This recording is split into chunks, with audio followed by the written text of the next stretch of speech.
আজকের বিষয়ে জানিয়ে আমরা আলোচনা করব সংবিধান সংশোধনী বিল সহ 4টে বিল ইতিমধ্যে পেশ করা হয়েছে, কিন্তু তুমুল হইচই ছবি আমরা দেখলাম। কেন? প্রশ্ন কোথায় কোথায় উঠছে, যার উত্তর খোঁজার আমরা চেষ্টা করব। আমাদের সঙ্গে এই মুহূর্তে রয়েছেন অতিথিরা। আমাদের সঙ্গে রয়েছেন তৃণমূল কংগ্রেস নেতা পার্থপ্রতিম রায়, রয়েছেন আমাদের সঙ্গে ভাস্কর সিংহ রায়, রাজনৈতিক পর্যবেক্ষক। এছাড়াও আমাদের সঙ্গে রয়েছেন বিজেপি নেত্রী ফাল্গুনী পাত্র। প্রত্যেকেই স্বাগত জানাচ্ছি। আরও অন্যান্য অতিথিরা আমাদের সঙ্গে থাকবেন, আসবো অবশ্যই করে আলোচনায়। কিন্তু যে প্রসঙ্গটা আপনাদেরকে বলছিলাম, অর্থাৎ মূলত যে প্রশ্ন উঠছে যে সংবিধান সংশোধনী বিলকে কেন্দ্র করে পর অনেকগুলো প্রশ্ন, অনেকগুলো কথা। কেন, কোথায়, প্রথমেই দেখে নেব প্রতিবেদনে। প্রধানমন্ত্রী, কোন রাজ্যের মুখ্যমন্ত্রী বা কেন্দ্র রাজ্যের কোনো মন্ত্রী যদি 30 দিনের বেশি থাকেন জেলে, অভিযোগ যদি হয় গুরুতর, থাকে যদি 5 বছর বা তার বেশি সময়ে কারাদণ্ডের সম্ভাবনা, তাহলে তাকে ছাড়তে হবে পদ। এই মর্মে বুধবার লোকসভায় বিল পেশ করেছেন কেন্দ্রীয় স্বরাষ্ট্রমন্ত্রী অমিত শাহ। এই 130তম সংবিধান সংশোধনী বিলের বিরুদ্ধে সুর চড়িয়েছে বিরোধীরা। এতদিন পর্যন্ত দোষী সাব্যস্ত জনপ্রতিনিধিকেই অপসারণের আইনি বিধান ছিল। মন্ত্রীরা গ্রেফতার হলে ইস্তফা দিতেন অথবা তাঁদের সরানো হতো মন্ত্রিত্ব থেকে, যাতে ব্যাঘাত না ঘটে সরকারি কাজে। কিন্তু অরবিন্দ কেজরিওয়ালের জেলে বসে সরকার চালানোই কি ডেকে এনেছে সংবিধান সংশোধনের অনিবার্যতাকে? নাকি ইডি সিবিআইকে দিয়ে বিজেপি বিরোধী মুখ্যমন্ত্রীদের গ্রেফতার করিয়ে সরকারকে নড়বড়ে করে দেওয়াই কেন্দ্রের লক্ষ্য? চার্জশিট বা আদালতের রায় ছাড়াই কেন্দ্রের বিরুদ্ধে থাকা মুখ্যমন্ত্রীদের সরাতেই কি এই সংশোধনী? বিল আইনে পরিণত হলে কি বিরোধীদের বিরুদ্ধে আরও সক্রিয় করা হবে কেন্দ্রীয় সংস্থাগুলিকে? তাই কি বাদল অধিবেশনের শেষ লগ্নে অতি সক্রিয় হয়ে এই বিল আনা? বিরোধীরা সরব যখন এত সব আশঙ্কায়, তখন উঠছে পাল্টা প্রশ্ন। চিরকালই কি কেন্দ্রের ক্ষমতায় থাকবে, না থাকতে পারে বিজেপি? আইনের অপপ্রয়োগের বিষ কি তখন গিলতে হবে না বিজেপিকেও? যে কোনো বিরোধী রাজ্যে কালকে সেন্ট্রাল গভর্নমেন্ট নিজের ইডি, নিজের সিবিআই তাদেরকে দিয়ে যে কোনো ভুয়ো ফলস কেসে তারা অ্যারেস্ট করতে পারে, আর 30 দিনের মধ্যে সেই স্টেট গভর্নমেন্ট, সেই মুখ্যমন্ত্রী, সেই মিনিস্টারকে স্যাক করতে পারে। তার মানে কি, আপনি ফেডারেল স্ট্রাকচার বাইপাস করছেন, আপনি আইনি বিচার ব্যবস্থাকে এড়িয়ে যাচ্ছেন। এই নিয়মটা বা এই আইনটা আনা হচ্ছে স্বচ্ছতা রাখার জন্য, যাতে ক্রিমিনালাইজেশন কম হয় পলিটিক্সের। সেই জন্য এটা তো সবার জন্য, প্রধানমন্ত্রীর জন্য, মুখ্যমন্ত্রীর জন্য। আমি বুঝতে পারছি না তৃণমূল কংগ্রেস সহ অন্যান্য বিরোধীরা এত হতাশ কেন নিজেদের উপর। তারা কি ভাবছে সারা জীবন বিজেপিরই প্রধানমন্ত্রী থাকবে? তাহলে এখন থেকেই কেন আশঙ্কার প্রহর গোনা?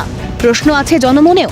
সরকারের অধীনে কাজ করা সরকারি কর্মচারীদের যদি 48 ঘন্টার বেশি কারাবাসেই হতে হয় সাসপেন্ড, তাহলে সরকারের মাথাদের 30 দিনের বেশি কারাবাসে কেন সরানো হবে না পদ থেকে? অভিযুক্ত ও গ্রেফতার হওয়া প্রধানমন্ত্রী বা মুখ্যমন্ত্রীকে অপসারণের একমাত্র পন্থা কি হতে পারে আইনসভার আস্থা অনাস্থা? ভোটে জয় কি কখনো হতে পারে 5 বছরের রক্ষা কবচ? তবু এই বিল নিয়ে হইচই, কাগজ ছোড়াছুড়ি হয়ে গেল লোকসভায়। আলোচনায় যেন স্পষ্ট হলো সংবিধান সংশোধনে না, বিপদের আশঙ্কা লুকিয়ে রয়েছে আইনের কার্যকারিতায়, ক্ষমতাসীনদের অভিপ্রায় মানসিকতায়। ক্যালকাটা নিউজ। আলোচনা শুরু করব। আমাদের সঙ্গে এই মুহূর্তে এসে উপস্থিত হয়েছেন কংগ্রেস নেতা অশোক ভট্টাচার্য। অশোকদা, আপনাকেও স্বাগত জানাচ্ছি। ফাল্গুনীদি, প্রথমে আপনার কাছে আসবো। বিরোধীরা পরপর অভিযোগ করছেন, প্রশ্ন করছেন উদ্দেশ্য নিয়ে। কেন এই অভিযোগ? কেন এই অভিযোগ তারা বুঝতে পারছেন, আর অভিযোগ করাটাই স্বাভাবিক, কারণ তারা জানেন শিয়রে সংক্রান্তি। পার্থ চট্টোপাধ্যায় থেকে জ্যোতিপ্রিয় মল্লিক, আরও বহু নেতারা যারা রয়েছেন জেলে, তো স্বভাবতই প্রশ্ন উঠবেই, এটাই স্বাভাবিক। এবং তারা প্রশ্ন করবেন, কারণ তারা জানেন যে আপাদমস্তক দুর্নীতিতে তারা কিভাবে জড়িয়েছে এবং তারা তার মধ্যে কিভাবে সম্পৃক্ত রয়েছেন, সেই জন্যই তারা আঙুল তুলছেন। দেখুন, এখানে যারা সরকারি কর্মচারী, তারা যদি কোনো অপরাধ করেন, সেখানে তাদের খাতায় লাল কালির দাগ পড়ে এবং তাদের সাসপেন্ড করতে হয়। তাহলে আইনের ঊর্ধ্বে কেন সবাই থাকবে যারা? দেখুন, এখানে আরেকটা বিষয় যেটা হচ্ছে, সেখানে প্রধানমন্ত্রী থেকে কেন্দ্রীয় মন্ত্রী থেকে রাজ্য, এখানে সবাইকে এর মধ্যে রাখা হয়েছে। তাহলে কেন আমি বুঝতে পারছি না যে এরাই এই মনে গেল রব তুলেছে। একটুখানি আটকাচ্ছি, আপনার কাছে আসবো। ভাস্কর দা হাত তুলেছেন, প্লিজ ভাস্কর দা একটু অপেক্ষা করতে হবে। অভিষেক বন্দ্যোপাধ্যায় অভিষেক বন্দ্যোপাধ্যায় তিনি এই বিল প্রসঙ্গ নিয়ে অভিযোগ করে ঠিক কি বলেছেন, আর সাংবাদিক বৈঠক করেছিলেন, কি বলেছিলেন শোনাব। বাংলার মানুষ যেভাবে 29টা আসনে তৃণমূল কংগ্রেসকে জিতিয়েছিল, এই সংখ্যাটা যদি উল্টো হতো এই বিল হয়তো এতদিনে পাস হয়ে যেত। কিন্তু কনস্টিটিউশনাল অ্যামেন্ডমেন্ট করতে গেলে 2/3 মেজরিটি লাগে বোথ হাউস। এটা ডিস্ট্রাকশন ছাড়া আর কিছু নয়। কিন্তু আমরা মানুষকে অনুরোধ করতে চাই, বলতে চাই যে আমরা যে ভবিষ্যৎবাণীটা করেছিলাম 1 বছর আগে, যে বিজেপি যখন ভোটের সময় প্রচার করে বলছিল আপকি বার 400 পার, এটার লক্ষ্যটাই ছিল যে সংবিধানকে পাল্টে দেওয়া। এবং 240টা এমপি নিয়ে যারা আজকে 130th কনস্টিটিউশনাল অ্যামেন্ডমেন্ট মুভ করেছে, 130তম সাংবিধানিক সংশোধন, এই দিনের আলোর মতো পরিষ্কার যে 240টা সাংসদ নিয়ে যদি সংশোধনকেও পাল্টানোর কথা ভাবে, তাদের হাতে যদি 400টা সাংসদ থাকতো তারা কি করত? দেশটাকে পৈতৃক সম্পত্তিতে পরিণত করত। মানুষ রুখে দিয়েছে, আটকে দিয়েছে। ফাল্গুনী, দেখুন 106 বার এই বিল সংশোধনী হয়েছে, তার মধ্যে 75 বার কিন্তু কংগ্রেস করেছে। তো আজকে যে বিল এনেছে এটা হচ্ছে আইনের ঊর্ধ্বে কেউ নয়, সেটা প্রধানমন্ত্রী হোক কিংবা মুখ্যমন্ত্রী। এবং দেখুন আমি আরেকটা জিনিসও বলতে চাই যে বর্তমান যে সারা ভারতবর্ষের মধ্যে সরকার চালাচ্ছে যে রাজ্য, সেখানে বেশিরভাগ ক্ষেত্রে কিন্তু ভারতীয় জনতা পার্টির সরকার চলছে। তো তাদের তো ভয় পাওয়ার কথা ছিল যে যদি এরকম ঘটনা ঘটে তাদেরও তো জেলে যেতে হবে। কেউ তো এখানে যে বিরোধীরা যাবে এরম তো নেই, আর সরকার পক্ষ যাবে না এরম তো নেই। এখানে যারাই অন্যায় করবে সেটা মুখ্যমন্ত্রী হোক বা প্রধানমন্ত্রী, তাদের প্রত্যেককেই এই আইনের আওতায় আসতে হবে। আপনার কথার প্রসঙ্গে পার্থপ্রতিম রায় আমাদের সঙ্গে এই মুহূর্তে রয়েছেন।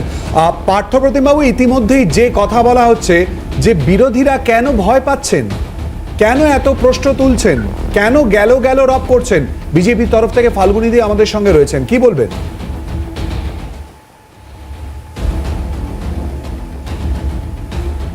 ফাল্গুনী দেবী যে কথাগুলো বললেন সেটা নিশ্চিতভাবে যুক্তিগ্রাহ্য কথা বললেন, কিন্তু একটু পাল্টা যুক্তিটা আমরা শোনার চেষ্টা করতে হবে। যে 8000-এর মতো ইডি কেস করেছে, মাত্র 1 সামথিং তাদের সাকসেস রেট, অর্থাৎ 8000 কেসে 8টি মাত্র কেসে সাকসেস হতে পেরেছে, তারা চার্জশিট দিয়ে দোষীদের সাব্যস্ত করতে পেরেছে। বাকি সব কেসে আমরা দেখেছি দীর্ঘদিন জেলবন্দি থাকার পর তারা প্রমাণ করতে পারেনি, বেকসুর খালাস হয়েছে। এবং বিভিন্ন সময় আমরা দেখেছি বিভিন্ন বিরোধী রাজনৈতিক দলের নেতাদের বিরুদ্ধে দুর্নীতির অভিযোগ বা এ ধরনের ভুরি ভুরি অভিযোগ প্রধানমন্ত্রী সহ বিভিন্ন বিজেপি নেতারা তুলেছে। পরক্ষণেই তারা যখন বিজেপিতে যোগদান করেছে তারা ওয়াশিং মেশিনে ধোয়া হয়েছে, তাদেরকে কাউকে উপমুখ্যমন্ত্রী, কাউকে মুখ্যমন্ত্রী করে দেওয়া হয়েছে। অজিত পাওয়ার, হেমন্ত বিশ্ব শর্মা তাদের একদম জ্বলন্ত উদাহরণ। আমরা দেখেছি যে লাস্ট এই 2014 থেকে বিজেপির কজন নেতার বিরুদ্ধে এই দুর্নীতির অভিযোগে তাদেরকে অভিযুক্ত করা হয়েছে বা ইডি তাদের বা সিবিআই তাদেরকে ধরেছে। আজকে এই যে বিরোধী দলনেতা শুভেন্দু অধিকারী, তার বিরুদ্ধেও নারদা মামলা রয়েছে। নারদার কেস বিভিন্ন ক্ষেত্রে আমরা দেখেছি তৃণমূলের বিভিন্ন জনকে ধরা হয়েছে, কিন্তু শুভেন্দু অধিকারীকে একবারও ডেকে পাঠানো পর্যন্ত হয়নি। বিজেপি করলে তাদের ডাকও পড়ে না। এ থেকে বোঝা যায় যে ইডি, সিবিআই সহ কেন্দ্রীয় এজেন্সিগুলোকে কিভাবে ব্যবহার করা হয়, এই ব্যবহার করাটা নিয়ে কিন্তু একটা বড় প্রশ্ন। তার কোনো সংস্থান এই বিলে নেই, এবং যদি তদন্তকারী সংস্থা কাউকে আটকালো 2 বছর, 1 বছর, 1.5 বছর, তার যে কোনো পথ চলে যেতে পারে, সেটা নিয়ে কোনো আপত্তি নেই। কিন্তু তদন্তকারী সংস্থার কি হবে, যেটা আমাদের সাংসদ অভিষেক বন্দ্যোপাধ্যায় বলেছে, আসলে এটা একটা সুপার ইমার্জেন্সি ইম্পোজ করার একটা প্রয়াস হচ্ছে। যুক্তরাষ্ট্রীয় কাঠামোকে ধ্বংস করার চক্রান্ত হচ্ছে, জোর করে বিরোধী মুখ্যমন্ত্রী সহ সরকারগুলোকে ভেঙে দেওয়ার কৌশল অবলম্বন করার চেষ্টা করছে। একটুখানি আটকাচ্ছি, পর অভিযোগ করেছেন, আপনার কাছে আসবো অন্যান্য অতিথিদের প্রতিক্রিয়া নিয়ে। আমরা একটুখানি শুনে নেব কেন্দ্রীয় স্বরাষ্ট্রমন্ত্রী অমিত শাহ আজ লোকসভায় দাঁড়িয়ে ঠিক কি বলেছেন।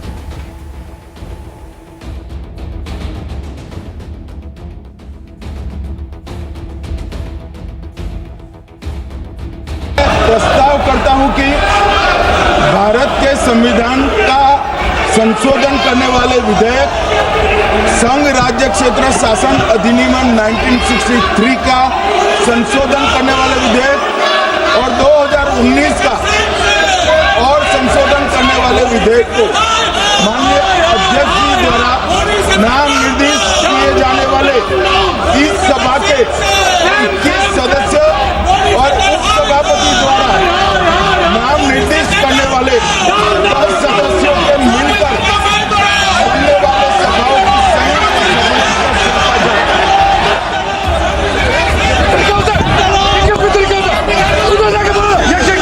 कार्रवाई 3 बजे तक के लिए स्थगित की जाती है। পার্থবাবু প্লিজ একটু আমাদের সঙ্গে থাকুন। অশোকদা, আলোচনার শুরুতেই একেবারে ফাল্গুনিদি বললেন যে আমরা তো একেবারে পুরোটা সিস্টেমের জায়গায় আনতে চেয়েছি, যে বক্তব্যে উনি বললেন। সঙ্গে তিনি বললেন যে কংগ্রেস তো এর আগে বহুবার অ্যামেন্ডমেন্ট এনেছে। কংগ্রেস সংবিধান সংশোধন করেছে, তার জন্য কংগ্রেসের রাজ্যে প্রয়োজনীয় সাংসদের সংখ্যাটা ছিল। 2/3 মেজরিটি নেই উভয় পক্ষ মিলিয়ে, কি করে সংবিধান সংশোধন করবে? কি অর্ডিন্যান্স এনে সংবিধান সংশোধন করবে নাকি? আসল ব্যাপারটা হচ্ছে চোখটাকে ঘুরিয়ে দিতে হবে। এসআইআর এর বিরুদ্ধে ঝড় উঠছে। রাহুল গান্ধী সুনামি তৈরি করে দিয়েছেন বিহারের রাস্তায়, দেখতে পাচ্ছেন তো প্রতিদিন।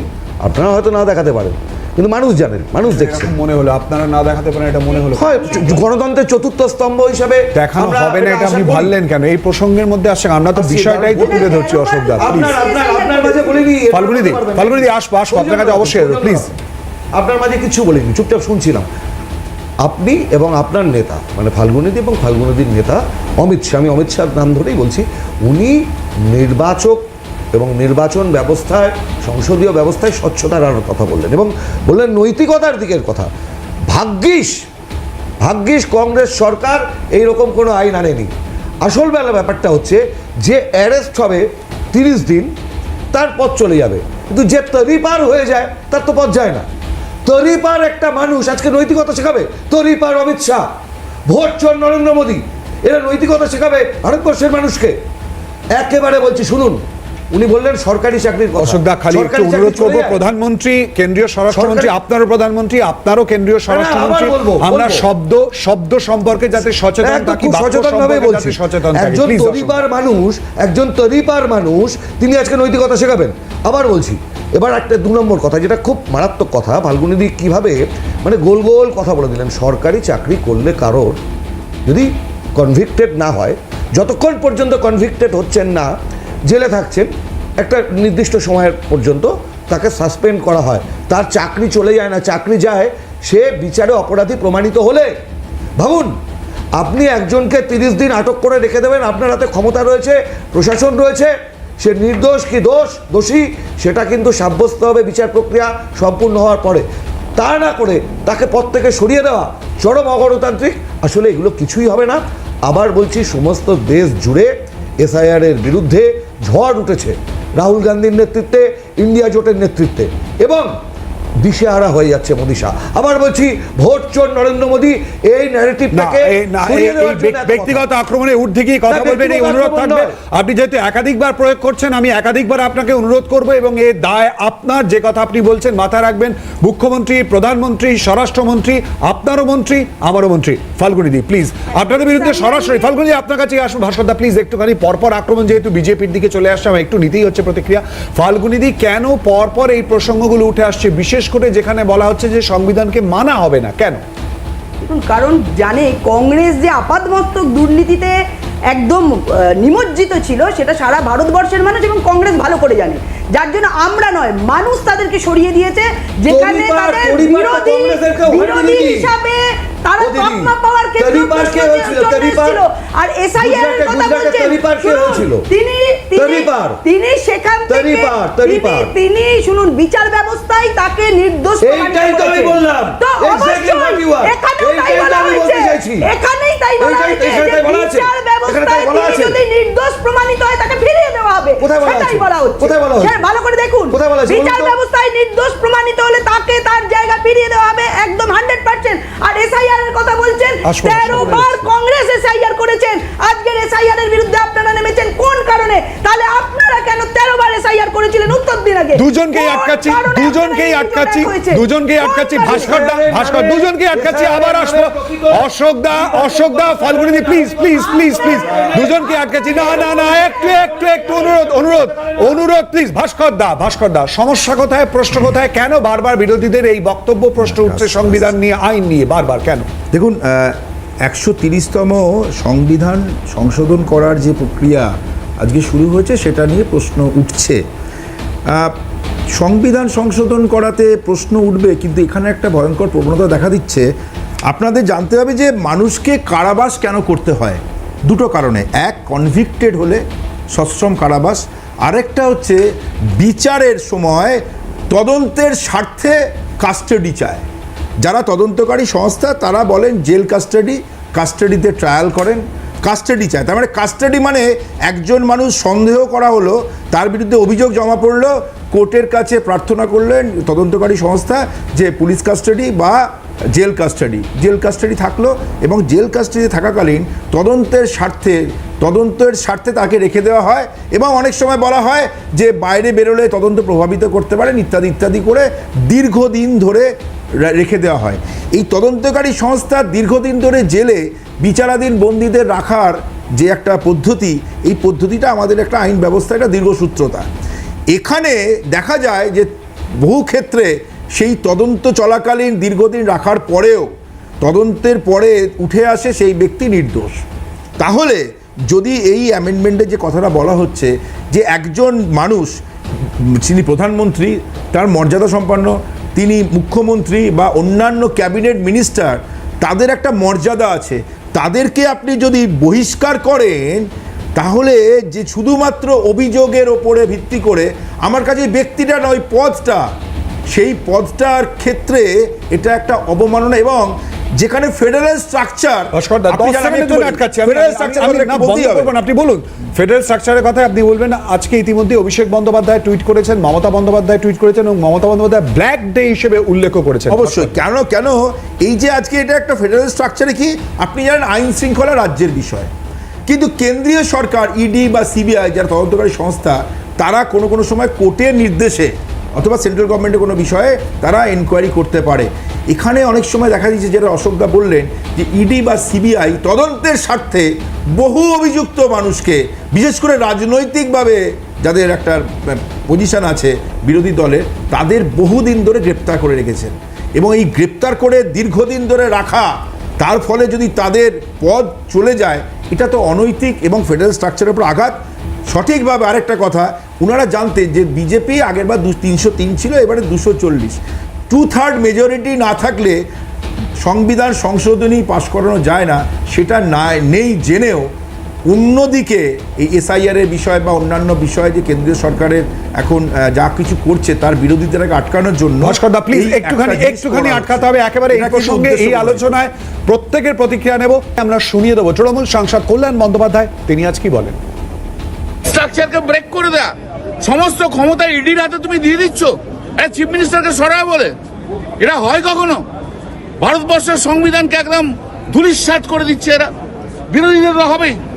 এর চেয়ে কালো দিন ভারতবর্ষে খুব কম এসছে, নরেন্দ্র মোদীর সময় অনেকবার এসছে, এটা একটা অন্যতম black day of the India. ফাল্গুনিদি, বারবার ব্ল্যাক ডের প্রসঙ্গ উঠে আসছে কেন? ব্ল্যাক ডে সম্পর্কে ওনারা বেশি জানেন। তো মমতা ব্যানার্জি তো কংগ্রেসেই ছিলেন, তো সেই সময় কিভাবে গণতন্ত্রকে হরণ করা হয়েছে এবং রাজ্যের ক্ষমতা কেড়ে নেওয়ার জন্য কতবার এরা এই যে গণতন্ত্রকে হরণ করেছে, সেটা কংগ্রেসের থেকে ভালো কেউ জানে না। এই জন্য তাদেরকে তৃণমূল কংগ্রেস, তো আমার মনে হয় কংগ্রেস তৃণমূলটা তুলে দিলে কংগ্রেস সেটা হয়ে যেতেই পারে, তো একসাথেই এইটার ব্যাপারে তারা আন্দোলন করলে মনে হয় এটা বেশি খুশি হব। এবং তারা জানে যে ব্ল্যাক ডে এবং বর্তমান পশ্চিমবঙ্গে সেই ব্ল্যাক ডের কথা যিনি বলছেন, সেই অঘোষিত ইমার্জেন্সি চলছে এই পশ্চিমবঙ্গে, এবং যারা করছে তার নাম তৃণমূল কংগ্রেস। এবং একটু প্রতিক্রিয়া নিতে হবে। পার্থ প্রতিম বাবু, ফাল্গুনিদি অভিযোগ করছেন যে অঘোষিতভাবে ইমার্জেন্সির কথা চলছেন ফাল্গুনিদির অভিযোগ, কিন্তু এবং তারই সঙ্গে বারবার করে এই অভিযোগ তুলছেন রাজ্যের নিরিখে, কেন?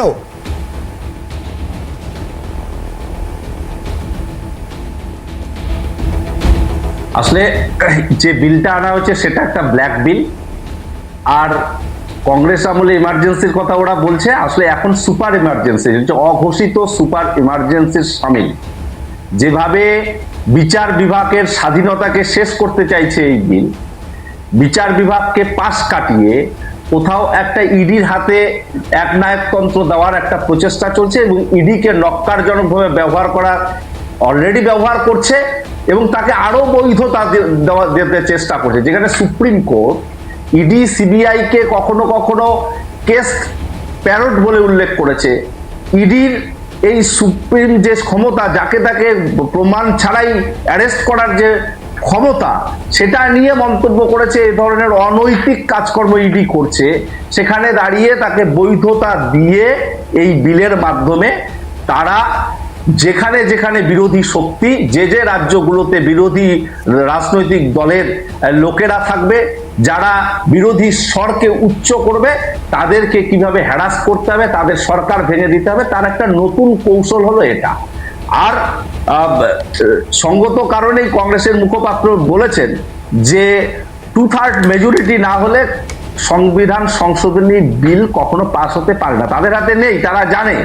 এটা তারা করছে এ কারণেই যে এসআইআর নিয়ে সারা ভারতবর্ষ জুড়ে যে একটা আওয়াজ উঠেছে, সেই থেকে মানুষের দৃষ্টি ঘুরিয়ে দেওয়ার স্বার্থে নতুন একটা কৌশল এনে এটা নিয়ে যাতে আলোচনা হয়, এটা নিয়ে যাতে সকলে ব্যস্ত থাকে, আর সেই ফাঁকে নির্বাচন কমিশন ইসিআই কে লাগিয়ে তারা তাদের যে উদ্দেশ্য সেটা সফল করতে চাইছে, এবং তার পরবর্তী সময়ে তারা কোনো এক সময় তারা ইডিকে কাজে লাগিয়ে বিরোধী রাজনৈতিক গুলোকে তারা ধ্বংস করতে চাইছে।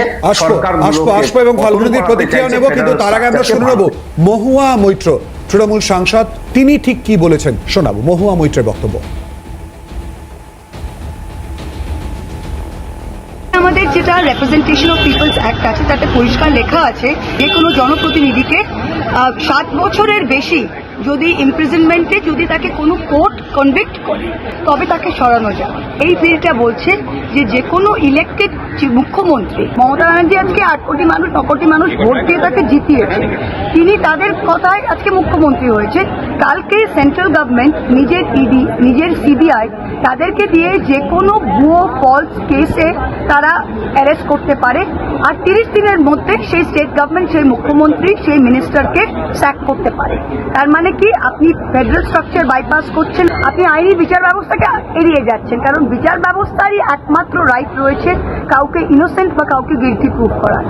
ফাল্গুনীদি, আইনি বিচার ব্যবস্থাকে আপনারা এড়িয়ে যাচ্ছেন, অভিযোগ করছেন। যে বিচার ব্যবস্থার কথা বলছে, বিচারকদের বাড়িতে এবং কোর্টের মধ্যে পোস্টার পড়ে, তাদেরকে হুমকি দেওয়া হয়, এই তো তৃণমূলের বিচার ব্যবস্থার নমুনা।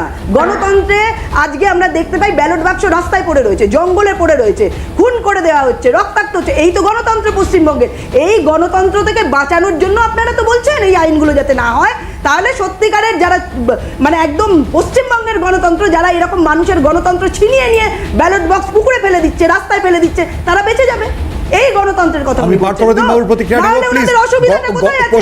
পশ্চিমবঙ্গে গণতন্ত্র নিয়ে প্রশ্ন তুলছেন না, কিন্তু তার আগে আমি একটা অন্য প্রসঙ্গে আসবো আর কি, ভাস্করদা এবং অশোকদার কাছে আসবো। আমরা কি ধরতে পারি আজকে এই যে সংবিধান সংশোধনী বিলের পরিপ্রেক্ষিতে এবং এসআইআর এর পরিপ্রেক্ষিতে সংসদের ভেতরে বাইরে বিরোধী জোটের ঐক্য 2024 লোকসভা নির্বাচনে জেতার পর ছবিটা আরো বেশি পরিমাণে প্রকট হইল? অশোকদা, দেখুন, আমরা আগেই বলেছি ইন্ডিয়া জোট, আমাদের এই জোটের জোটটা হচ্ছে জোট। আচ্ছা, ইন্ডিয়া আমি বলতে মানে ইন্ডিয়া জোটের কারণটাই ছিল গণতন্ত্রকে বাঁচানো, ধর্মনিরপেক্ষকে বাঁচানো, সংবিধানকে বাঁচানো, বহুত্ববাদকে বাঁচানো, এবং সেই লক্ষ্যে আমরা ভোট লড়েছিলাম। এবং লড়ে এমন, আবার বলছি, কয়েকটা আসনে যদি চুরি না হতো, বারাণসীর মতন আসনে যদি চুরি না হতো, তাহলে কিন্তু আজকে রেজাল্টটা অন্যরকম হতো। আমরা দীর্ঘ গবেষণার পরে মানুষের সামনে পুরো ব্যাপারটা রেখেছি। শুধু বারাণসী কেন্দ্রে ভোট শেষ হওয়ার পরে নির্বাচন কমিশন বলল 11 কোটি। একটুখানি আটকাবো, আপনি জানেন যে ইতিমধ্যেই জাতীয় নির্বাচন কমিশনের তরফ থেকে সাংবাদিক বৈঠক করা হয়েছে, যদিও আজকের ইস্যু থেকে একটু হয়তো ডেভিয়েট করলাম, তাতে কিন্তু একেবারে স্ট্রংলি এই প্রসঙ্গ নাম না করে একেবারেই বলা হয়েছে ভোট চুরি এই জাতীয় শব্দকে একদম গ্রাহ্য করা হচ্ছে না। তো তারা কি না বিজেপির পার্টি অফিসে পরিণত হয়েছে? জ্ঞান পাপিয়ে একজন সরাসরি বিজেপির প্রতীকে ভোটে লড়ুন না, কি দরকার? এই ইনস্টিটিউশন গুলোকে ধ্বংস করে দিচ্ছে। যে ইনস্টিটিউশনের ধারণা, শুনুন, কংগ্রেস এত চুরি করে আপাতমস্তক চুরি করে, ঠিক আছে, পারলে জেলে দিন, পারলে জেলে ভরুন, আপনারা আদালতে শুনুন 1971 সালে কংগ্রেস সংবিধান পরিবর্তন করে বলেছিলেন যে আদালতের নির্দেশে কেউ কাউকে ধরতে পারবে না, শাস্তি দিতে পারবে না। আপনারা বলেছিলেন হলো, হয়ে গেছে। আপনারা দোষীদের হয়ে বাঁচাতে গেছে। চান। সেই নোট করা, জন্য নোট মুখস্থ করা হয়ে গেল। একদম গঠবন্ধন হয়েছে। মুখস্থ নোট বলে ফেলেছেন, এবার আমায় বলতে দিন। আপনাকে মুখস্থ নোট বলে ফেলেছেন, এবার মুখস্থ নোট নয়, বলতে আপনি দিন না। দেখে আসুন না, আরে কংগ্রেসটা তাহলে তো ভুলে এরপরে যাচ্ছেন আপনাকে কেন? অশোকদা প্লিজ প্লিজ প্লিজ আমাকে এরপরে বিরতি দিতে আপনাকে বলুন। অশোকদা বলুন। সৌজন্য রাখুন, আপনার মাঝে বলছি না। অশোকদা বলুন। যে কথাটা আমরা বারবার করে বলতে চাইছিলাম, যে এই স্বাধীন ইনস্টিটিউশনগুলোর যে ধারণা পণ্ডিত নেহেরুর মতন একটা মানুষ, কংগ্রেসের মতন একটা দল ভারতবর্ষের মানুষকে দিয়েছিল, সে সিবিআই হোক, ইডি হোক, সে ফিল্ম সোসাইটি হোক, সে সেন্সার বোর্ড হোক, সে নির্বাচন কমিশন হোক, এই যে স্বাধীন ইনস্টিটিউশন, এগুলোর স্বাধীনতাটাকে খর্ব করে দিয়ে আরএসএসের লোকজন বেছে বেছে সেখানে বসানো এবং বৈদিকীকরণ করানো, এটাই তো আরএসএসের এজেন্ডা। এবং এই করতে গিয়ে যেটা হচ্ছে, অ্যাকচুয়ালি গণতন্ত্রের মাজাটাকে এরা ভেঙে দিচ্ছে, সংবিধানের কে অপবিত্র করে দিতে চাইছে। তার বিরুদ্ধে আমাদের লড়াইটা। এবং নির্বাচন কমিশন কার্যত ঠুটো জগন্নাথে পরিণত হয়ে গেছে মোদী সাহের আমলে, আমরা বলতে কোথাও দ্বিধা নেই। পর অভিযোগ ফাল্গুনিদি প্লিজ, আমরা আসবো অবশ্যই করে এই নিয়ে আলোচনায় আসবো, এবং তারই সঙ্গে যে ছবি তুলে ধরবো, প্রতিক্রিয়া তো আপনাদেরকে দেখাচ্ছি, অর্থাৎ ছবি তুলে ধরবো আজ মূলত সংসদে ঠিক কি হয় সেই প্রতিবেদন দেখাবো এক, এবং তারই সঙ্গে দেখাবো অমিত শাহ যখন বক্তব্য রাখছেন সেই সময় দেখা যায় যে কাগজ উড়ে আসছে, কি ছবি উঠে আসে নিশ্চয়ই এই মুহূর্তে আপনারা দেখেওছেন সমস্ত সংবাদ চ্যানেলে, আমরাও দেখিয়েছি একেবারে সেই মুহূর্তে প্রথম থেকেই। সেই সমস্ত কিছু কেন, এই চিত্র কেন এতটা উত্তপ্ত হয়ে উঠলো, এই সমস্ত কিছু দেখাবো। শেষ সময় আগে এবং পরে কি ছবি উঠে আসে দেখাবো।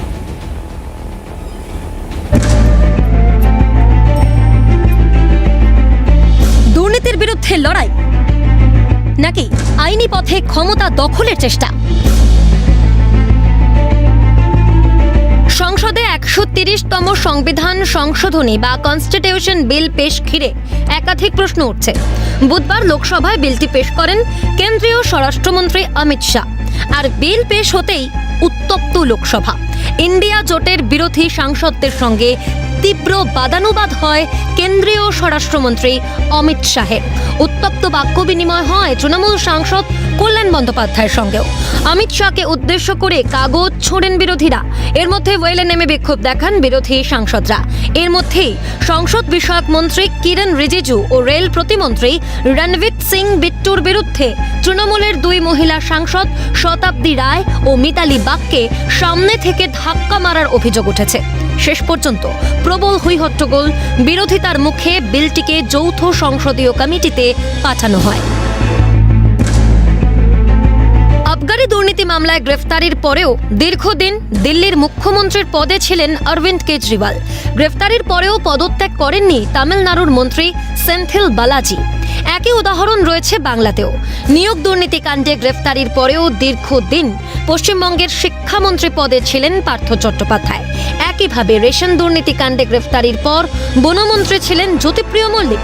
এই আবহে 130তম সংবিধান সংশোধনী বিল পেশ, 5 বছর বা তার বেশি সাজা হওয়ার সম্ভাবনা এমন কোনো গুরুতর অভিযোগে টানা 30 দিন কোনো মন্ত্রী গ্রেফতার থাকলে সংশ্লিষ্টের মন্ত্রিত্ব খারিজের সুপারিশ করা হয়েছে এই বিলে। বিল পাশ হয়ে পুরোদস্তুর আইনে পরিণত হলে মন্ত্রীরা বিপাকে পড়বেন তা আর বলার অপেক্ষা রাখে না।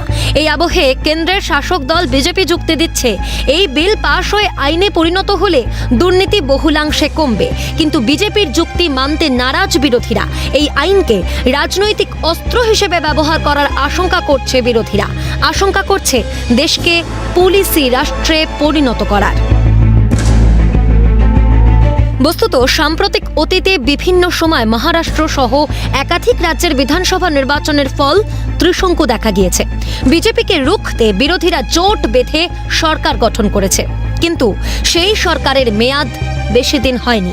কিছুদিন বাদেই দেখা গিয়েছে সংশ্লিষ্ট রাজ্যে সরকার করছে বিজেপি। কেন্দ্রের শাসক দলের বিরুদ্ধে বারংবার ঘোড়া কেনা বেচার অভিযোগ এনেছে বিরোধীরা। ফলে 130তম সংবিধান সংশোধনী বিল নিয়ে বিরোধীদের আশঙ্কা একেবারেই অমূলক নয়। কিন্তু আইনের বলে দুর্নীতি হ্রাসের দাবিতে অনড় বিজেপি। এই অবস্থায় প্রশ্ন উঠছে, দোষী প্রমাণিত হওয়ার আগেই কেন শাস্তির ধাপ শুরু? ক্ষমতা দখলের উদ্দেশ্যে মন্ত্রীদের বিরুদ্ধে গুরুতর অভিযোগ এনে সরকার ফেলার পরিকল্পনায় বিল? দেশকে সত্যিই পুলিশি রাষ্ট্রে পরিণত করতে চাইছে বিজেপি? কায়েম করতে চাইছে একদলীয় শাসন? বিরোধী দলের সাংসদদের পরামর্শের জন্য 130তম সংবিধান সংশোধনী বিলকে আপাতত আপাতত যৌথ সংসদীয় কমিটিতে পাঠানো হয়েছে। কেন্দ্রের শাসক দল শেষ পর্যন্ত বিলটিকে আইনে পরিণত করতে পারবে, নাকি বিরোধীদের প্রবল বিরোধিতার মুখে পিছু হটতে হবে গেরুয়া শিবিরকে, সেটাই এখন দেখার। ক্যালকাটা নিউজ। আজকে হলো সংসদে আপনাদের সামনে ছবি এবং প্রতিবেদন তুলে ধরলাম, সঙ্গে আরও একটা ছবি নিশ্চয়ই আপনারা দেখেছেন। যখন অমিত শাহ বক্তব্য রাখছেন কেন্দ্রীয় স্বরাষ্ট্রমন্ত্রী, তখন কাগজ উড়ে আসছে। সেই ছবিটা একটুখানি দেখিয়ে দেবো। সেই ছবিটা যা আজকে আমরা দেখতে পাই আর কি, ছবিটা আবারও আপনাদের, আর এই ছবি দেখাতে দেখাতেই আবারও আমরা আলোচনায় চলে আসবো। পার্থপ্রতিম বাবু, আপনার কাছে আসবো। ফাল্গুনীদি বারবার করে অভিযোগ করছেন, এ রাজ্য সম্পর্কে অভিযোগ করছেন, গণতন্ত্র বিপন্ন এই অভিযোগ করছেন। আজকের আলোচনার সঙ্গে এই বিষয়টা কেন অভিযোগের জায়গায় নিয়ে আসছেন ফাল্গুনীদি, কি মনে হয় আপনার?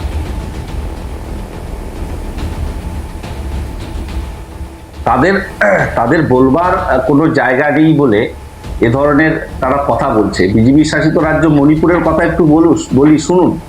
একটু উড়িষ্যার দিকে, অসমের দিকে তাকান, সেখানে কি হচ্ছে, এই বিষয়গুলোর উপরও গুরুত্ব আরোপ করুন। আসলে যে প্রেক্ষিতে আলোচনা হচ্ছে সেই প্রেক্ষিতে তাদের বলবার ভাষা নেই। আসলে এই বিল এমন একটা বিল যেটা জনগণের কৃতিত্ব বা কর্তৃত্বকে উপেক্ষা করে একটা অনির্বাচিত কর্তৃপক্ষ ইডি সিবিআই, যেটা নিয়ন্ত্রণ হয় কেন্দ্রীয় সরকারের দ্বারা, যাকে সুপ্রিম কোর্ট তোতাপাকি বলেছে, এবং তা দিয়ে নির্বাচিত রাজ্য সরকারকে ভেঙে ফেলার একটা পার্থপ্রতিমবাবু, আমি জাস্ট একটু অন্যভাবে ভাবার বা প্রসঙ্গটা নিয়ে আসার চেষ্টা করছি। আমি জিজ্ঞেস করছি আপনাকে, যদি কেন্দ্রের তরফ থেকে বিজেপি, তৃণমূল, কংগ্রেস, সিপিএম এই জাতীয় আলোচনা করছি না, যদি কেন্দ্রের তরফ থেকে, কেন্দ্রীয় সরকারের তরফ থেকে ভাবা হয় স্বচ্ছ ভাবমূর্তি, স্বচ্ছ রাজনৈতিক জীবন, সেক্ষেত্রে যদি এই বিলের প্রসঙ্গ আসে, তাতে আপত্তি কোথায় পার্থপ্রতিম বাবু?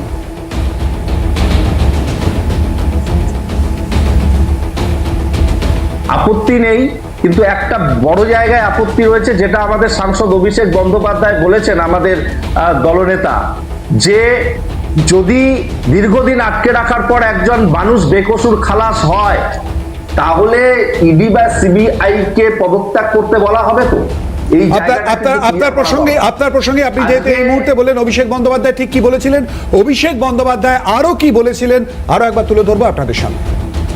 কনস্টিটিউশনাল অ্যামেন্ডমেন্ট করতে গেলে এই যে বিলের লক্ষ্য, এই সরকার মানুষের সুরক্ষা নিয়ে চিন্তিত নয়। ভারতবর্ষের সীমান্ত কি করে রক্ষা করা যায়, টেররিস্ট অ্যাটাক কিভাবে বন্ধ করা যায়, ভারতবর্ষের সার্বভৌমত্ব কিভাবে রক্ষা করা যায়, এখানে সরকারের কোনো ইন্টারেস্ট নেই। সরকারের ইন্টারেস্ট হচ্ছে ক্ষমতা, অর্থ আর নিয়ন্ত্রণ, কন্ট্রোল। 62-63টা সিটে হেরে গেছে, 303 থেকে 240-এ নেওয়ার পরেও এরা কি করে ক্ষমতা কুক্ষিগত করে রাখবে, সকাল থেকে রাত অব্দি এদের এটাই চিন্তা। ক্ষমতা কুক্ষিগত কি করে রাখা হবে, এই চিন্তা সকাল থেকে রাত অব্দি। ফাল্গুনী, ঠিক অভিষেক বন্দ্যোপাধ্যায়ের কথা ধরেই আমি বলবো, ঠিক উনারা যেটা চাইছেন ক্ষমতা, অর্থ নিয়ন্ত্রণ, সেইটা করার জন্যই উনারা চাইছেন প্রকৃত দোষীরা যাতে ধরা না যায়, আইনের জালে যাতে বেড়া জালে তাদের যাতে বাধা না যায়, তারা যেরমভাবে পশ্চিমবঙ্গে দুর্নীতি করে চলেছে, দুর্নীতির স্বর্গরাজ্য বানিয়েছে, সেটা যাতে কায়েম থাকে, সেই জন্যই তাদের এই প্রতিবাদ। দেখুন, একটু আগে বলছিলেন কিভাবে কাগজ ছুড়ে ফেলা যায়। কেন আপনি বলছেন শুধুমাত্র সেই জন্যই প্রতিবাদ? আপনি নিজেও জানেন যে আজকে আমরা সংসদে যে ছবি দেখেছি, এসআইআর ইস্যুতেও দেখেছিলাম যে বিরোধীরা একেবারে একজোট হয়ে রয়েছে। বিরোধীদের, আমি খুব সংক্ষেপে বলবো ফাল্গুনী প্লিজ, বিরোধীদের যে বক্তব্য, অভিযোগ, দাবি, যেখানে যেখানে বিরোধী শক্তি রয়েছে বা বিরোধী শিবিরের তরফ থেকে কংগ্রেস বা তৃণমূল বা অন্যান্য দলের তরফ থেকে রয়েছে, সেই রাজ্য সরকারকে কোথাও একটা চিন্তায় ফেলার প্রক্রিয়া চলছে বলে অভিযোগ করছেন।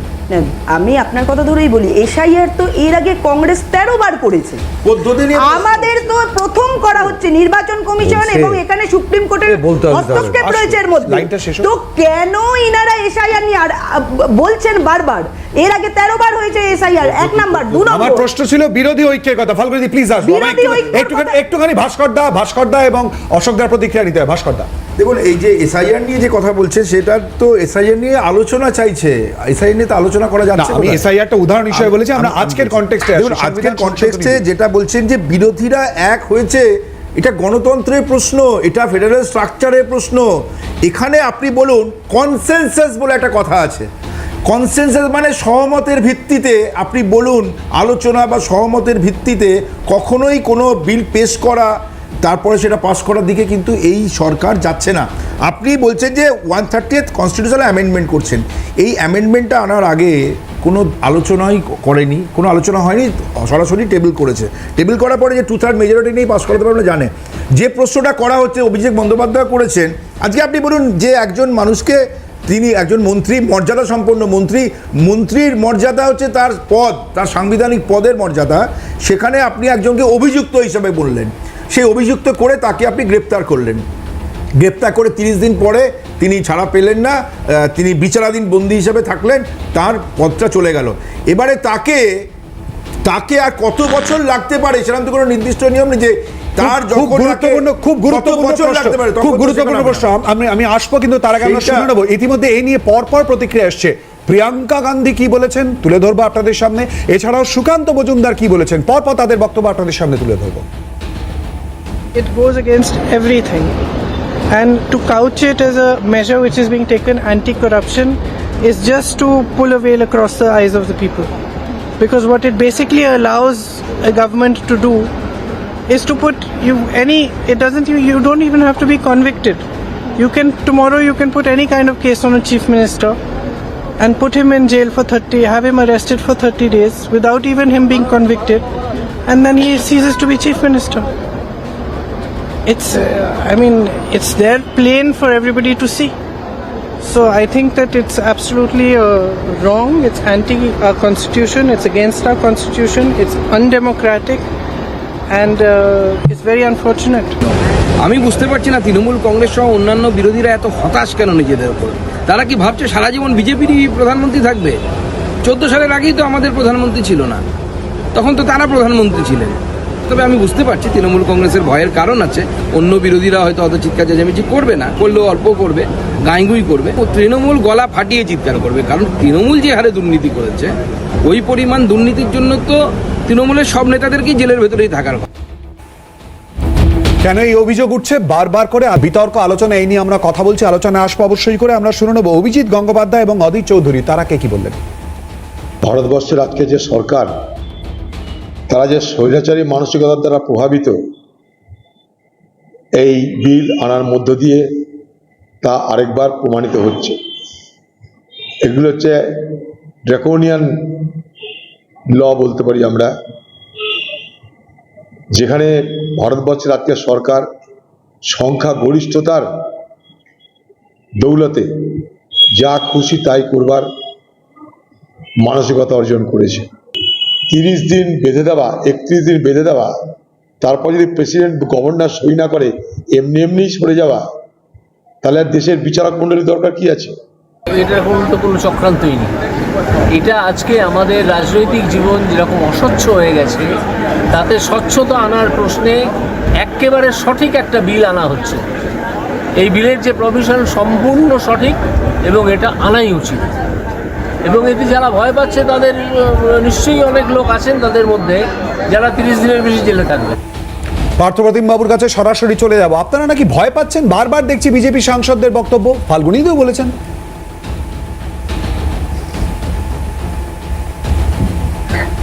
না, বিরোধী রাজনৈতিক দলগুলো ভয় পাচ্ছে। কেন ভয় পাচ্ছে? কারণ আমরা দেখেছি ইডি সিবিআইকে কিভাবে বিরোধী রাজনৈতিকগুলো কণ্ঠস্বর রোধ করার জন্য ব্যবহার করা হয়, বিভিন্নভাবে হর্স ট্রেডিং করার জন্য ব্যবহার করা হয়। এটা আমরা বিগত দিনে দেখেছি কিভাবে রাতারাতি সরকারগুলোকে ফেলে দেওয়া হয়, কেনা বেচা হয়, এই জায়গাগুলো দেখেছি। এবং ইডি সিবিআই এর জুজু দেখানো হয়। নাহলে অজিত পাওয়াররা রাতারাতি দল বদল করে তারা সমর্থন করতো না, বা বিভিন্ন জায়গায় হেমন্ত বিশ্ব শর্মারা মুখ্যমন্ত্রী হতো না। এই ধরনের ঘটনাগুলো ঘটেছে বলেই বিরোধীরা নিশ্চিতভাবে তারা ভয় পাচ্ছে। আমি বলবো সরকার ভয় পেয়েছে এই বিল আনতে। একটু থামাচ্ছি, কেন ফাল্গুনীদি হর্স ট্রেডিং এর অভিযোগ করছে? সংক্ষেপে এক লাইনে প্লিজ। দেখুন, ওনারা বলতেই পারেন, কারণ এই পশ্চিমবঙ্গে ওনারা কিভাবে হর্স ট্রেডিং করেন সেটা উনাদের থেকে ভালো কেউ আর আমি জানি না পশ্চিমবঙ্গের নিরিখে কেন বারবার বলছেন। সিদ্ধহস্ত সেটা সবাই জানেন, সেই জন্য ওনারা এতটা বুঝতে পারেন।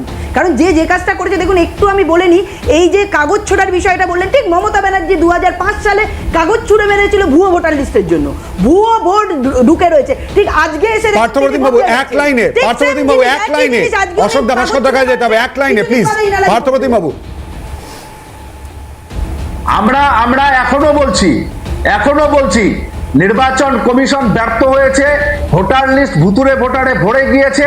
আমরা মমতা বন্দ্যোপাধ্যায় ইন্ডোর স্টেডিয়ামের বক্তব্যে তিনি প্রথম বলেছেন যে কিভাবে উত্তরপ্রদেশের এপিক নাম্বার আর বাংলার এপিক নাম্বার বিভিন্ন জায়গায় মিল রয়েছে, এক এপিক নাম্বারে 3 রাজ্যে ভোটার রয়েছে। পার্থপ্রতিম বাবু, আমরা এসআইআর প্রসঙ্গের থেকে একটু সরে গিয়ে এই মুহূর্তে আমরা যদিও সংবিধান সংশোধনী বিল আজকের পরিপ্রেক্ষিতে রয়েছে, নিশ্চয়ই এই নিয়ে আলোচনার জায়গা অবশ্যই করে থাকবে। অশোকদা, দেখুন, আবার বলছি, যারা ভোট চোর তাদের কাছ থেকে নীতি নৈতিকতা স্বচ্ছতা শুনবো না। আপনি একটু আগে বলছিলেন নির্বাচন কমিশন বলেছে ভোট চুরি বলা যাবে না। আরে ভাই, শুধু রাহুল গান্ধী তো বলেননি, অনুরাগ ঠাকুরও বলেছেন। দ্বিচারিতা দেখুন নির্বাচন কমিশনের, দ্বিচারিতা কে বলে? রাহুল গান্ধীকে বলছে হলফনামা দাও। একই অভিযোগ যখন অনুরাগ ঠাকুর আনে, বিজেপির কোনো নেতাকে নির্বাচন কমিশন বলার ঢক নেই, হলফনামা দাও। এর থেকে বড় দ্বিচারিতা কি হতে পারে? এদের কাছ থেকে নীতি নৈতিকতা স্বচ্ছতা এগুলো আমাদের আজকে বসে বসে শুনতে হবে নাকি স্টুডিওতে বসে? এক লাইনে ফাল্গুনি দি, এক লাইনে সরাসরি আপনার নামে ভাস্কর দাস। 1975-এ যে ইন্দিরা গান্ধী যখন ইমার্জেন্সি এনেছিলেন, ইন্দিরা বলতে পেরেছিলেন it was a shock therapy and I did wrong. এটা ইন্দিরা গান্ধীর বলার ক্ষমতা ছিল। জরুরি অবস্থা ভুল ছিল, এটা আমরা স্বীকার করেছি, ধক আমাদের আছে। শুরু তো সেখান থেকেই করেছেন আরে শুনুন, এটা আবার বলছেন কেন আপনারা ফলো করেন? আজকে 39 কাপড় ফলো করেন, সংবিধান এনেছিলেন, কংগ্রেসকে ফলো করেন বলুন। রাষ্ট্রপতি, এদের নির্বাচনে কেউ যেতে পারবে না। আপনারা কংগ্রেসকে ফলো করেন। দুজনকেই থামাচ্ছি। ভাস্কর দা, রাজ্যের নিরিখে বিজেপির তরফ থেকে অভিযোগ করা হচ্ছে এবং বারবার বলা হচ্ছে তৃণমূল কংগ্রেস কি ভয় পেয়েছে। কেন? না, তৃণমূল কংগ্রেস ভয় পেয়েছে এই ধরনের বিজেপির এই অভিযোগের কোনো ভিত্তি নেই। আমি আপনাকে বলি, ভারতবর্ষের গণতন্ত্র, ভারতবর্ষ কোনো বিপ্লবের মাধ্যমে কোনো স্বাধীনতা লাভ করেনি। এখানে ইভলিউশন হয়েছে, বিবর্তন হয়েছে, গণতন্ত্র প্র্যাকটিস হয়েছে, সেখানে বারবার অ্যামেন্ডমেন্ট এসেছে, সংবিধান সংশোধন হয়েছে, কিন্তু সেই সংবিধান সংশোধনে তাতে মানুষের রায় ছিল, মানুষের পক্ষে ছিল সেই সংবিধান সংশোধনগুলো। 130 নম্বর যে সংশোধনের কথা বলা হচ্ছে, সেখানে কিন্তু ক্ষমতা কেন্দ্রীভূত করার বিষয় বলা হচ্ছে। কি কেন্দ্রীভূত করার? ফেডারেল স্ট্রাকচারে যে আইন শৃঙ্খলার বিষয়টা রাজ্যের বিষয়, সেখানে আপনার গ্রেপ্তার করার যে অধিকার বা গ্রেপ্তার করেন যে সিবিআই বা ইডি, সেখানে বহু ক্ষেত্রে দেখা গেছে যে রাজনীতি করার ক্ষেত্রে ব্যবহার করা হচ্ছে। এই ব্যবহার করার পরে পরবর্তীকালে এটা একটা আরও ভয় দেখানো, ব্ল্যাকমেলিং করার সুযোগ, যে গ্রেপ্তার করলে তোমার এই পদটা চলে যাবে। অশোকদা, এটা একটা করার, এটা কিন্তু যে কথাটা বললো, অসংখ্য ধন্যবাদ ওকে। আমাদের সংবিধানের মূল নির্যাসটা হচ্ছে ক্ষমতার বিকেন্দ্রীকরণ এবং শুনুন, আইনসভা পার্থপ্রতিম বাবুর সমর্থন। আমি শুনুন, কথাটা বলতে দিই। আরে বাবা, এটা সংবিধানকে সমর্থন করে বলছি, সংবিধানের কথা। এই যে আইন বিভাগ, শাসন বিভাগ, বিচার বিভাগের এই যে পৃথকীকরণ, ক্ষমতা স্বতন্ত্রীকরণ যে নীতি, এইটাকে পুরো নষ্ট করে দিয়ে, মানে সংবিধানের বেসিক স্ট্রাকচারটাকে বেসিক স্ট্রাকচার নষ্ট করে দেওয়ার অভিযোগ পর অভিযোগ ধেয়ে আসছে। তো দেখিয়ে একের পর এক চুরি, একের পর এক প্রতারণা, একের পর এক এইসব কাজ করে যাবে, কিন্তু জয় সংবিধান, তাদেরকে ধরা যেতে পারে না। এই হচ্ছে প্লিজ ভাস্কর দা প্লিজ স্লোগান। অশোকদা স্লোগানই না, অশোকদা প্লিজ অশোকদা প্লিজ, আলোচনাটা চলছে, প্লিজ অশোকদা। জয় সংবিধান বলে না, প্লিজ। কংগ্রেস আজকে বহুদিন ধরে এখানে ছিল, কিন্তু গণতন্ত্রের ওপরে কংগ্রেসের যে একটা বিষয় ছিল, কংগ্রেস আলোচনা করে, কংগ্রেস না আপনারা ভুল করছেন। এখন যে ব্যবস্থা দেখা যাচ্ছে, আপনি দেখুন, এনডিএ সরকার যখন তৈরি হয়েছিল, এনডিএ সরকারের শরিক যারা ছিলেন, সেই শরিকরা আজকে বিজেপিকে ছেড়ে চলে গেছে এই একনায়কতান্ত্রিক ব্যবস্থার জন্য। আজকে এনডিএ শরিক কারা ছিলেন? এনডিএ শরিক ছিলেন যারা, তারা এনডিএর সঙ্গে নেই। এবং আমি আপনাকে বলছি, এটা খুব একটা বিপজ্জনক প্রবণতা এটা একটা বিপজ্জনক প্রবণতা করা হচ্ছে। আমাদের চারজন অতিথিকে থামাতে হচ্ছে, আমাদের সময় একেবারেই শেষ। আমাদের চারজন অতিথিকেই ধন্যবাদ জানাচ্ছি আমাদের সঙ্গে এই পুরো আলোচনায় অংশগ্রহণ করার জন্য। চারজনের কাছ থেকে আমরা অনেকগুলো বিষয় জানলাম বা জানার চেষ্টা করলাম, কিন্তু তারই সঙ্গে প্রশ্ন বারবার করে উঠছেই যে কেন বিরোধীদের তরফ থেকে এই অভিযোগগুলো করা হচ্ছে এবং তার পরিপ্রেক্ষিতে কেন্দ্রের শাসক দলের বক্তব্যই বা কি উঠে আসে এবং এরপর মূলত রাজনৈতিক মানচিত্রে কোন দিকে মোড় নেয়। হাল্লা বল আজকের মতো এ পর্যন্তই। নিচ্ছি ছোট একটা বিরতি, এর পরের খবর দেখুন শাহানার সঙ্গে থাকুন।